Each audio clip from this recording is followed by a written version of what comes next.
नमस्कार बच्चों, study pillar के इस ऑनलाइन प्लेटफॉर्म पर आप सभी का स्वागत है। तो दोस्तों, प्रयोगशाला सहायक हेतु कंप्लीट केमिस्ट्री के टॉपिक वाइज क्वेश्चंस करने का अपन ने शुरू करा था, जो कि आपके लैब असिस्टेंट के लिए बहुत ही इम्पोर्टेंट ये क्लासेस होने वाली है। इससे पहले अपन 4 क्लासेस ले चुके हैं, आज ये अपनी 5वीं क्लास है। कंप्लीट केमिस्ट्री का बच्चों रिवीजन करेंगे, बड़ी ही महत्वपूर्ण क्लास होने वाली है।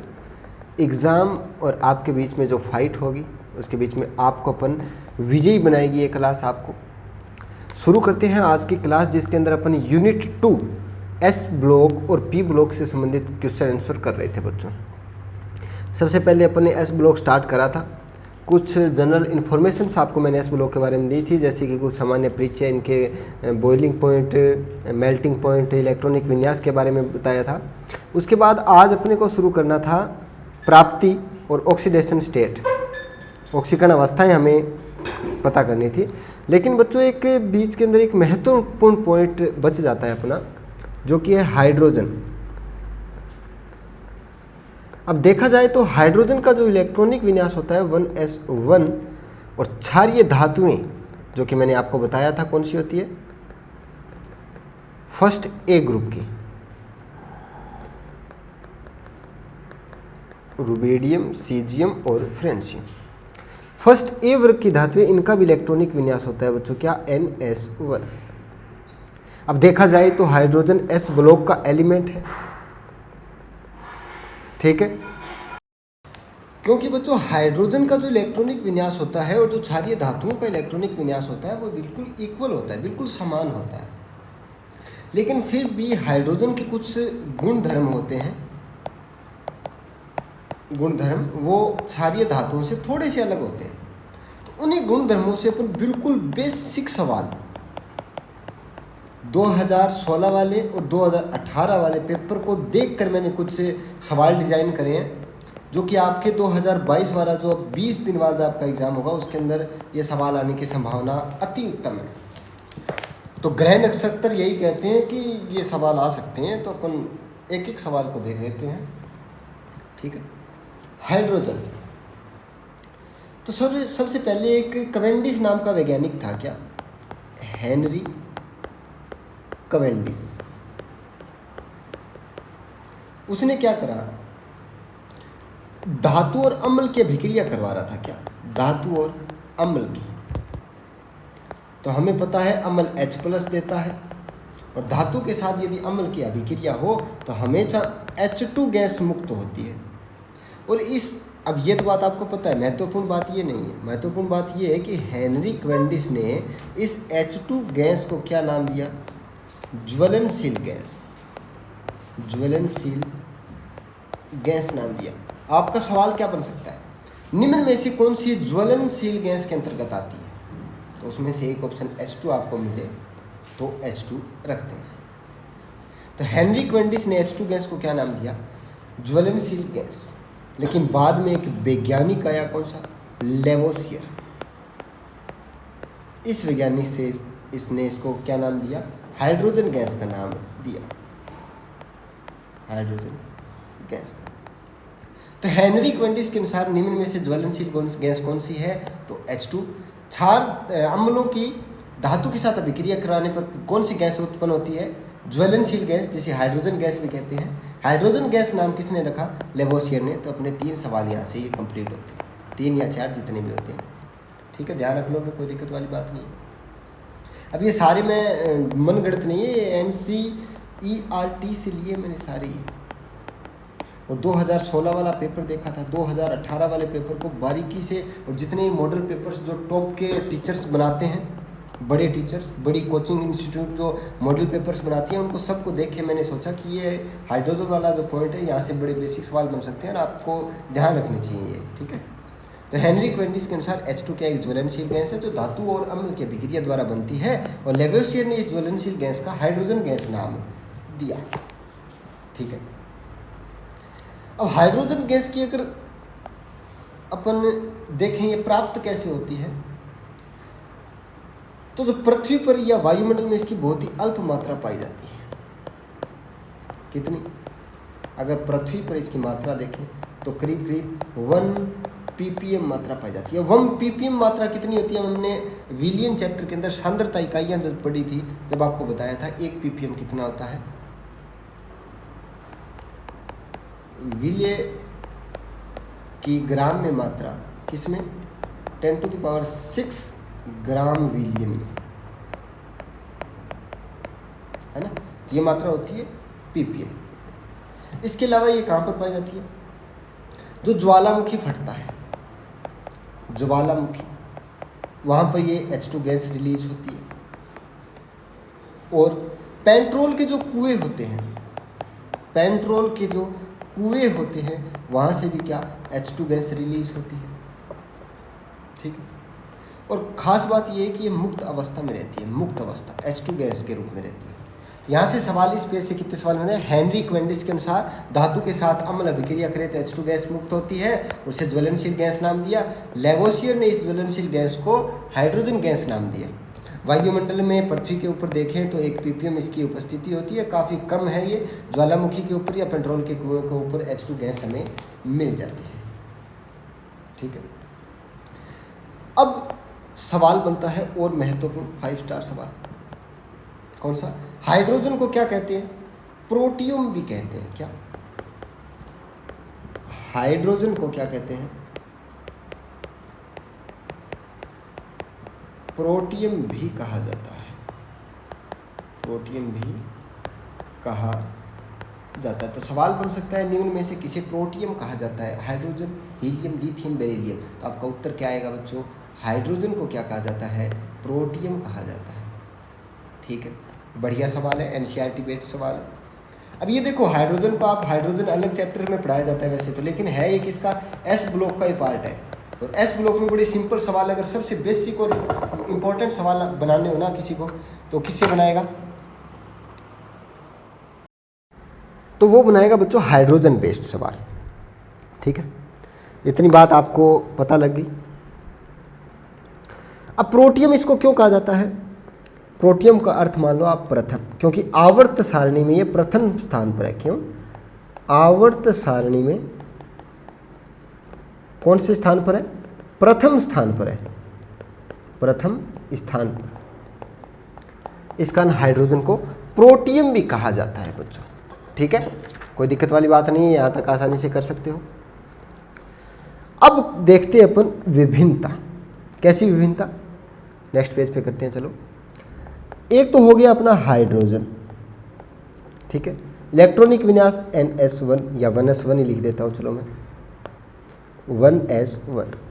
एक तरफ है अपनी क्या? क्षारीय धातुएं, क्षारीय धातुएं। इनका भी इलेक्ट्रॉनिक विन्यास क्या होता है? NS1, सेम इलेक्ट्रॉनिक विन्यास।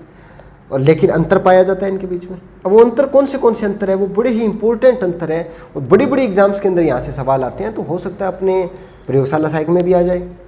तो सबसे पहला अंतर देखते हैं अपन, क्या होता है। हाइड्रोजन क्या है? एक अधातु है। क्या है? अधातु। लेकिन इन्हें क्या कहते हैं? क्षारीय धातुएं। देखो नाम में ही क्या है? धातुएं। तो ये सारी क्या है बच्चों? धातुएं हैं, ठीक है। पहला अंतर, ठीक है। ये हाइड्रोजन द्विपरमाणविक है। क्या है? द्विपरमाणविक। लेकिन ये क्या होती है बच्चों?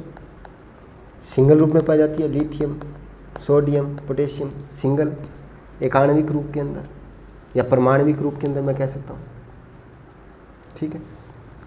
हाइड्रोजन के जो यौगिक होते हैं ना बच्चों, वो हमेशा सहसंयोजक यौगिक बनाते हैं, सहसंयोजक यौगिक। लेकिन ये कौन से बनाते हैं बच्चों? आयनिक यौगिक बनाते हैं, ठीक है। कोई दिक्कत वाली बात नहीं है।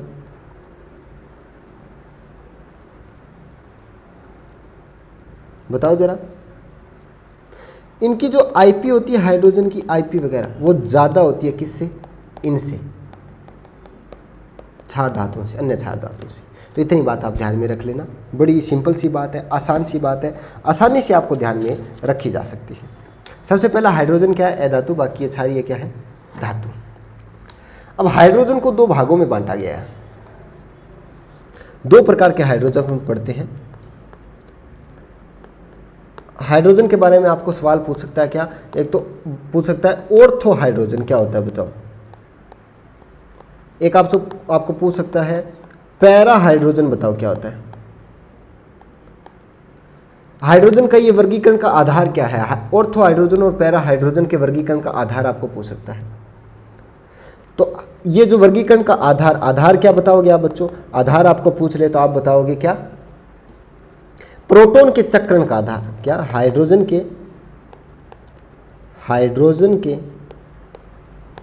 प्रोटॉन के चक्रण के आधार पर हाइड्रोजन को दो भागों में विभाजित किया जाता है। कौन सा? एक तो ऑर्थो हाइड्रोजन और दूसरा पैरा हाइड्रोजन। अगर समान चक्रण हो प्रोटॉन का तब तो ऑर्थो हाइड्रोजन, और अगर विपरीत चक्रण हो केवल प्रोटॉन का देखना है अपन को। किसका? केवल प्रोटॉन का। अगर विपरीत चक्रण हो प्रोटॉन का तो वह कहलाएगा बच्चों क्या? Para hydrogen. ठीक है, कोई दिक्कत नहीं है। तो यहां से सवाल बनता है बच्चों कि हाइड्रोजन का वर्गीकरण कितने भागों में कर सकते हैं? तो ऑर्थो हाइड्रोजन और पैरा हाइड्रोजन। आधार क्या होगा? हाइड्रोजन के प्रोटॉन के चक्रण के आधार पर।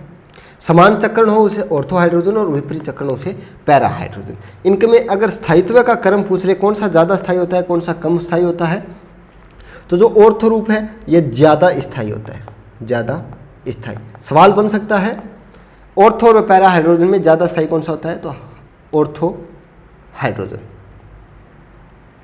ठीक है। चालकता अगर देखें इसकी ज़्यादा चालकता होती है, पैरा की क्या होती है? ज़्यादा चालकता। चालकता पैरों की। चलता कौन है? जिसके पैर हो, जिसके पैर हो वही चलता है। इस आधार पे आप रख सकते हो, याद रख सकते हो। स्थायी कौन? ऑर्थो। चालकता किसकी ज़्यादा? पैरा की। ठीक है, कोई दिक्कत वाली बात नहीं है। आगे चलिए। अब इतने सवाल आपको ध्यान में रखने। हाइड्रोजन का वर्गीकरण किसके आधार पर? प्रोटॉन के चक्रण के आधार पर। दो प्रकार के हाइड्रोजन, ऑर्थो हाइड्रोजन और पैरा हाइड्रोजन। ऑर्थो वाला अधिक स्थायी, समान इसके अंदर चक्रण होता है। पैरा वाला की चालकता ज़्यादा होती है लेकिन विपरीत इसका चक्रण होता है। ठीक है। हाइड्रोजन के भौतिक गुण देखते हैं अपन। हाइड्रोजन के क्या लिख दिया ये बच्चों, ये जो क्लासेस है ना इसको आप 1.5 की स्पीड पे देखा करो, है ना। हाइड्रोजन के भौतिक गुण, तो जो बच्चों हाइड्रोजन है वो ज्ञात तत्वों में सबसे हल्की है। क्या? ज्ञात तत्वों में सबसे हल्का तत्व है। हल्का तत्व। कारण क्या है? एक तो इसके अंदर न्यूट्रॉन नहीं है, दूसरा एक ही प्रोटॉन है। बाकी कोई भी एलिमेंट देख लो उसके अंदर एक से ज़्यादा प्रोटॉन होंगे और प्लस न्यूट्रॉन भी होंगे। और एक परमाणु का वजन जो अपन भार मानते हैं वो किसके कारण मानते हैं बच्चों? प्रोटॉन प्लस न्यूट्रॉन के कारण मानते हैं। प्रोटॉन प्लस न्यूट्रॉन के कारण मानते हैं। ठीक है, कोई दिक्कत नहीं है, समझ सकते हो। इतना बड़ा ही आसान है। क्या? कि हाइड्रोजन ज्ञात तत्वों में सबसे हल्का तत्व है। उसका कारण है इसके अंदर एक तो न्यूट्रॉन नहीं है, दूसरा इसके अंदर एक ही प्रोटॉन है। ठीक है। और इसकी अगर खूबियां देखें बच्चों तो ये क्या है? रंगहीन, गंधहीन व स्वादहीन गैस है। हाइड्रोजन क्या है? रंगहीन,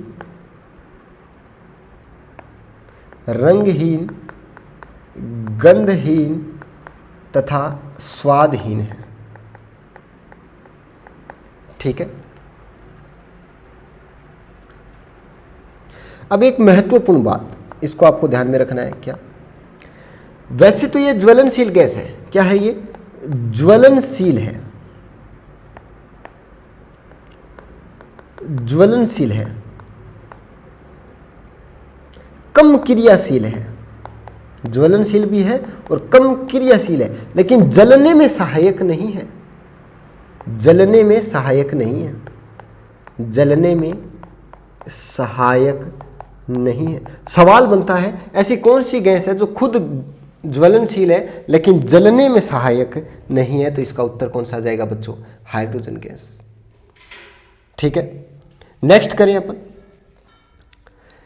नेक्स्ट एक बात आती है द्रव हाइड्रोजन की। किसकी? द्रव हाइड्रोजन की। तो बच्चों जो द्रव हाइड्रोजन होता है इसको बढ़िया ईंधन माना जाता है, अच्छा ईंधन, अच्छा ईंधन। और वो क्यों माना जाता है, ये ऐसा सवाल बन सकता है। तो बच्चों जो द्रव हाइड्रोजन होता है, गैस को, हाइड्रोजन जो गैस होती है उसको संपीड़ित करके बनाया जाता है। उसके ऊपर हाई प्रेशर और कम टेम्परेचर करेंगे ना, हाई प्रेशर और लो टेम्परेचर, उसके द्वारा ये संपीड़ित हो जाएगी और द्रव स्टेट के अंदर आ जाएगी। और द्रव स्टेट के अंदर ये बहुत ही अच्छा ईंधन माना जाता है। क्यों? क्योंकि एक तो इसका दहन पूर्ण होता है। दहन क्या होता है बच्चों? पूर्ण दहन होता है। दूसरा, अगर दहन पूर्ण होगा तो कोई अज्वलित कण नहीं बचेगा, यानी कि प्रदूषण नहीं होता है। इससे प्रदूषण की समस्या से अपने को निजात मिलती है। ठीक है। इसका कैलोरी मान बहुत जाता है। जैसे अपन पेट्रोल से, मान लो 1 लीटर पेट्रोल से जितनी ऊर्जा मिलती है अपने को, और अगर अपन वही 1 लीटर हाइड्रोजन द्वारा अगर कैलोरी मान देखें तो इसका कैलोरी मान बहुत ज़्यादा होता है। कैलोरी मान बहुत ही ज़्यादा है, यानी कि लिमिट, इसकी निश्चित मात्रा के अंदर बहुत ज़्यादा एनर्जी होती है। तो इसी कारण अंतरिक्ष जो रॉकेट होते हैं ना, उनमें द्रव हाइड्रोजन, दूसरे जो ईंधन अगर रॉकेट के अंदर डालें और द्रव हाइड्रोजन डालें तो द्रव हाइड्रोजन ज़्यादा पावरफुल तरीके से उसको एनर्जी देगा, है ना। तो जो रॉकेट वगैरह होते हैं उनके अंदर हाइड्रोजन, द्रव हाइड्रोजन का उपयोग करा जाता है। तो अच्छा ईंधन क्यों माना जाता है? सबसे पहली बात, पूर्ण दहन होता है, प्रदूषण की समस्या नहीं रहती और इसका कैलोरी मान सबसे ज़्यादा होता है। याद रख लोगे, आसान है बिल्कुल, कोई दिक्कत नहीं है। आगे चलें बच्चों। अब बच्चों हाइड्रोजन के द्वारा कुछ महत्वपूर्ण यौगिक, हाइड्रोजन के कुछ महत्वपूर्ण यौगिक, और सबसे महत्वपूर्ण यौगिक कौन सा होता है बच्चों? पानी। वाटर को देखते अपन, H2। H2O के अंदर क्या है? हाइड्रोजन से मिलकर बना है। अब ये तो बड़ी सिंपल बात होगी बच्चों। हाइड्रोजन के संदर्भ में यदि आपको पानी का कोई सवाल पूछ ले और आपको वो सवाल ना आए तो आप केमिस्ट्री के कौन से चैप्टर का उस सवाल मानोगे? पानी, आपकी बॉडी के अंदर 60 से 70% तक पानी है और प्रतिदिन आप पानी को इतना ज़्यादा यूज करते हो जिसकी कोई हद ही नहीं है ना। पानी के बिना 1 मिनट भी नहीं रह सकते। और सामान्य सा अगर सवाल यहाँ से बन जाए और आप वो सवाल ना करके आओ तो कितनी शर्म की बात होगी। केमिस्ट्री के बड़े बड़े चैप्टर बड़े डीपली आप पढ़ रखे हैं, लेकिन पानी के बारे में एक भी सवाल आप गलत कराओगे तो इसके बारे में अपने को थोड़ा सा जानना महत्वपूर्ण बनता है। सबसे पहली बात, पानी क्या है बच्चों? रंगहीन, गंधहीन व स्वादहीन द्रव है। कौन से ताप पर? कमरे के ताप पर। पानी क्या है बच्चों? रंगहीन, गंधहीन तथा स्वादहीन।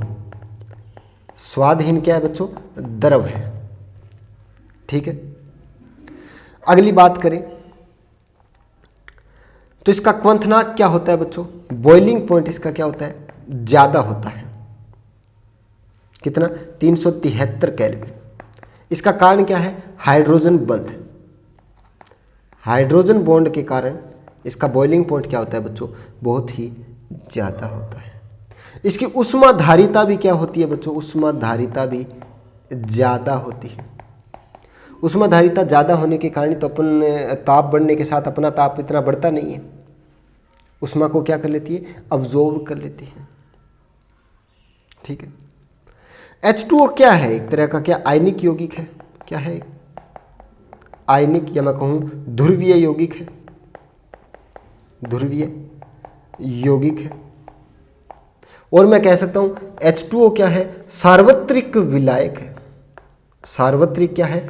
विलायक है। अब 2016 वाला आप पेपर उठा के देखना, वहाँ पे इससे संबंधित सवाल मिलेगा आपको, एक पक्का निश्चित आपको सवाल मिलेगा। ठीक है। अब इसके अंदर सार्वत्रिक विलायक है तो इसके अंदर कोई भी अगर आप विलय घोलोगे ना, कोई भी विलय, कौन सा? आयनिक विलय अगर आप घोलोगे तो वो आसानी से घुल जाएगा, क्योंकि उसकी क्या होगी? जलयोजन ऊर्जा बहुत ज़्यादा होगी। क्या होगी? जलयोजन ऊर्जा। जलयोजन ऊर्जा क्या होगी बच्चों? ज़्यादा। वहीं आप कोई ऐसा विलय डालो इसी सार्वत्रिक विलय के अंदर जो कि सहसंयोजक प्रकृति का होगा, तो वो क्या हो जाएगा बच्चों? ये तो कोई आयनिक विलय डालोगे इसके अंदर तो वो तो हो जाएगा विलयशील, घुल जाएगा मतलब। और अगर विलय डालोगा कौन से, सहसंयोजक प्रकृति का, तो ये क्या हो जाएगा बच्चों, अविलय या अघुलनशील, अघुलनशील। और अघुलनशीलता का कारण क्या होगा बच्चों, इसकी जलयोजन ऊर्जा, हाइड्रेशन एनर्जी क्या होगी, कम। डायरेक्ट याद रखना, अब ये जलयोजन ऊर्जा वाली बात बढ़िया है यहाँ पे, ठीक है। आयनिक क्यों, पानी के अंदर आयनिक यौगिक क्यों घुलते हैं, क्योंकि उसकी जलयोजन ऊर्जा बहुत ही ज़्यादा होती है बच्चों, ठीक है। अब कुछ ऐसे सहसंयोजक यौगिक भी है जो थोड़े बहुत क्या होते हैं, ध्रुवीय प्रकृति के होते हैं और हाइड्रोजन बॉन्डिंग के कारण पानी के अंदर घुलनशील होती है, जैसे एल्कोहल। कोई ज़्यादा बड़ी बात नहीं। अब H2O की स्ट्रक्चर अपन देख लेते हैं। H2O की संरचना ये आपको थोड़ी सी याद रहनी चाहिए, ठीक है। तो H2O की जो आकृति होती है बच्चों, वो कौन सी होती है, आपको पता है ऑक्सीजन के पास 2 लोन पेयर होते हैं और 2 हाइड्रोजन। क्या हो गया अपना ऑक्सीजन, 1 हाइड्रोजन और ये दूसरा हाइड्रोजन। थोड़ी सी अच्छी स्ट्रक्चर बनाते हैं, चलो। ये अपना हो गया ऑक्सीजन और क्या बन रहा है यार, ये हाइड्रोजन और ये अपना हाइड्रोजन, एक इधर लोन पेयर और एक इधर ऑक्सीजन का लोन पेयर। संकरण देखोगे तो sp3, ठीक है। ये बॉन्ड एंगल देखोगे तो कितना आएगा, 104 डिग्री 5 मिनट। sp3 संकरण जिसका होता है उसका 109 डिग्री 28 मिनट कोण आना चाहिए, लेकिन इसका थोड़ा सा कम आता है। क्यों, क्योंकि यहाँ पे ये प्रतिकर्षण मारते हैं, प्रतिकर्षण डालते हैं किसके, लोन पेयर, ठीक है। तो ये संरचना आपको ध्यान में रखनी है। इस संरचना का नाम क्या है बच्चों, इसका है वी शेप, ये इसे कहते हैं बंकित आकृति। बंकित, बंक पड़ा यानी कि टेढ़ा, या इसे कहते हैं कोणीय आकृति। मोस्ट एंड मोस्ट इंपॉर्टेंट ध्यान में क्या रखना है, वी शेप, बंकित या कोणीय आकृति। संकर्ण sp3 बॉन्ड एंगल कितना होता है, 104 डिग्री 5 मिनट, ठीक है। कोई दिक्कत वाली बात नहीं है। अब पानी का ये एक दूसरा रूप है बच्चों, क्या, बर्फ। अब बर्फ किससे बनती है बच्चों, H2O से ही तो बनती है। अब इसको भी पढ़ना है। बर्फ क्या है बच्चों, पानी का क्रिस्टलीय रूप है। क्या है, जल का जो क्रिस्टलीय रूप है, जल का क्रिस्टलीय रूप, उसे क्या कहते हैं बच्चों, बर्फ कहते हैं। तो बड़ा सिंपल सा सवाल, एक बिल्कुल सिंपल सा सवाल पूछ ले, जल के क्रिस्टलीय रूप को क्या कहते हैं, कितना आसान उत्तर होगा, बर्फ कहते हैं, है ना। तो ऐसे बिल्कुल सिंपल सवाल पूछे जाएंगे। अगर आपको एक बार दिमाग में ऐसी बातें मैंने आपको बता दी, मान लो ये वीडियो आप फास्ट फॉरवर्ड करके भी अगर देख लेते हो ना, तो भी आपका एक भी सवाल गलत नहीं होगा, ठीक है। अब बर्फ की और महत्वपूर्ण बातें देखते हैं क्या होती है। बर्फ का जो प्रत्येक ऑक्सीजन परमाणु होता है वो अन्य 4 हाइड्रोजन परमाणुओं से घिरा रहता है। बर्फ का ऑक्सीजन जो परमाणु है वो क्या, अन्य 4 हाइड्रोजन परमाणु द्वारा घिरा रहता है। कौन से रूप में, चतुष्फलकीय रूप में। चतुष्फलकीय रूप में अन्य 4 हाइड्रोजन परमाणुओं से घिरा रहता है, ठीक है। बर्फ का अगर घनत्व देखें अपन, बर्फ का घनत्व क्या होता है, पानी के घनत्व से कम होता है। इस कारण बर्फ क्या होती है, पानी के ऊपर तैरती है बच्चों। पिंजरे नुमा बर्फ संरचना बनाती है। क्या, पिंजरे नुमा संरचना बनाती है, ये आपको ध्यान में रखना है, ठीक है। अब एक शब्द आता है बच्चों, कौन सा, क्रिस्टलन जल। कौन सा, क्रिस्टलन वाटर। इसके बारे में आपको थोड़ा सा पता होना चाहिए। क्रिस्टलन जल, क्रिस्टलन जल क्या होता है बच्चों, अगर जल के अणु किसी क्रिस्टलीय पदार्थ में उपस्थित हो, क्या, जल के अणु यदि निश्चित अनुपात में किसी क्रिस्टलीय पदार्थ में उपस्थित हो तो इस जल को क्रिस्टलन जल कहते हैं। परिभाषा ध्यान में रखना आपको, क्या, कि जल के अणु निश्चित अनुपात में किसी क्रिस्टलीय पदार्थ में उपस्थित हो क्रिस्टलीय पदार्थ में उपस्थित हो तो उस जल को क्या कहते हैं? क्रिस्टलीय जल। मान लो बदमाशों की भीड़ के अंदर आप जाके खड़े हो गए तो आपको भी क्या माना जाएगा? बदमाश माना जाएगा। ये वैसी बात है। इसके एग्जाम्पल है जैसे CuSO4.5H2, ठीक है। और देख लो आप MgSO4.7H2। तो आपको बस पता होना चाहिए क्रिस्टलाइन जल क्या होता है, इतना इंपॉर्टेंट है, इससे ज़्यादा पूछा नहीं जाता, ठीक है। नेक्स्ट है बच्चों क्या? कठोर जल और मृदु जल। कठोर जल और मृदु जल किसे कहते हैं? तो कठोर जल और मृदु जल में बिल्कुल आसान सा उत्तर है बच्चों। कठोर जल उस जल को कहते हैं जो साबुन के साथ क्या करे? जो साबुन के साथ झाग ना दे उसे कठोर जल कहते हैं। मृदु जल जो साबुन के साथ झाग दे उसे मृदु जल कहते हैं, ठीक है। अब कठोर जल, कठोरता का कारण क्या होता है? कठोर जल की कठोरता का कारण उसके अंदर क्या होते हैं बच्चों? लवणस होते हैं उसके अंदर। कौन से? हाइड्रोजन कार्बोनेट और क्लोराइड और सल्फेट के क्या होते हैं? लवण। तो आपको इतना ही ध्यान रखना है कि लवणों की उपस्थिति के कारण कोई भी जल है वो कठोर जल बन जाता है, ठीक है। कठोर जल धुलाई के लिए अनुपयुक्त होता है, इसके द्वारा धुलाई नहीं करी जा सकती। कठोर जल की कठोरता को दूर करने के क्या उपाय हैं? अब कठोरता भी दो प्रकार की होती है, स्थायी कठोरता और अस्थायी कठोरता। यहां से बढ़िया सवाल बनता है एक। कठोरता दो प्रकार की कौन सी? एक तो होती है अस्थायी कठोरता, अस्थायी कठोरता। एक होती है बच्चों स्थायी कठोरता। अस्थायी जो कठोरता होती है ना, उसको अलग करने के दो उपचार है बच्चों। एक तो होती है उसे उबालकर अलग किया जाता है, उबालकर अस्थायी जल कठोर जल की कठोरता को दूर किया जा सकता है। दूसरा क्लार्क विधि द्वारा, क्लार्क विधि द्वारा क्या किया जा सकता है? कठोरता दूर करी जा सकती है। क्लार्क की विधि में H2O की अभिक्रिया कराई जाती है, किससे? बुझे हुए चूने से। इतना ही ध्यान में रखना आपको, बुझे हुए चूने से अभिक्रिया कर कर कठोर जल की कठोरता को, जो अस्थायी कठोरता होती है, उसे दूर किया जा सकता है। स्थायी जल की कठोरता को दूर करने के लिए कुछ सामान्य ध्यान में रखना, धावन सोडा द्वारा, धावन सोडा द्वारा, ठीक है। और ध्यान में रखना क्या?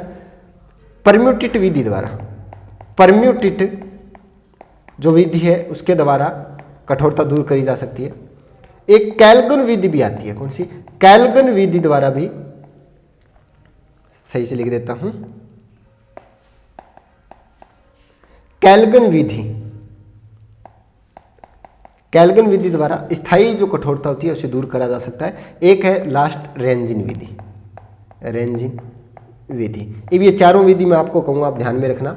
अस्थायी कठोरता को दूर करा जा सकता है उबालकर और क्लार्क विधि द्वारा। क्लार्क विधि में H2O की अभिक्रिया कराई जाती है बुझे हुए चूने से। स्थायी कठोरता को दूर करने के चार विधियां, धावन सोडा, परम्यूटेट विधि, कैल्गन विधि और रेंजिन विधि। देखो धावन सोडा किसे कहते हैं? सोडियम कार्बोनेट को धावन सोडा कहते हैं। सोडियम कार्बोनेट कौन सा फॉर्मूला होता है बच्चों, बताओ किसको पता है? Sodium carbonate. तो सोडियम कार्बोनेट जिसे धावन सोडा कहते हैं वो होता है Na2CO3। क्या? Na2CO3। ये फॉर्मूला आप ध्यान में रखना, मैं एक क्लास के अंदर सारे ऐड कर दूंगा किसी एक दिन, ठीक है। चलिए आगे, तो ये नाम आपको ध्यान में रखने हैं। चलो जी, भारी वाटर किसे कहते हैं बच्चों? D2O को कहते हैं भारी जल। ये आपको पता होना चाहिए। इसके उपयोग क्या क्या है? तो इसके उपयोग है नाभिकीय रिएक्टर में न्यूट्रॉन की गति को कम करने के लिए इसका उपयोग करा जाता है, ठीक है। जैव संयंत्र के अंदर भारी ड्यूटेरियम बनाने के लिए भी किया जा सकता है। आयनित व अनायनित हाइड्रोजन विभेदन करने के लिए। तो D2O के जो सामान्य उपयोग है वो आप देख लेना, ठीक है। यहाँ से सवाल बन सकता है। एक बढ़िया बात है कि साधारण जो जल होता है उसके 6000 भाग में से एक भाग में कौन सा जल होता है? भारी जल। साधारण जल के 6000 भाग में से एक भाग में कौन सा जल पाया जाता है? भारी जल पाया जाता है। तो ये थोड़ा सा डाटा है, ध्यान में रखना, ठीक है। नेक्स्ट है H2O2। H2O2 के बारे में क्या बोलते हैं? इसको हाइड्रोजन पेरोक्साइड बोलते हैं। क्या बोलते हैं इसको? हाइड्रोजन पेरोक्साइड, हाइड्रोजन पेरोक्साइड, ठीक है। और इसे ऑक्सीजन युक्त जल भी कहा जाता है। क्या? ऑक्सीजन युक्त जल। तो हाइड्रोजन पेरोक्साइड के बारे में आप ध्यान में रखना है, क्या? ऑक्सीजन युक्त जल इसे कहा जाता है, ठीक है। संरचना इसकी किसके जैसी होती है? खुली किताब जैसी संरचना, खुली किताब जैसी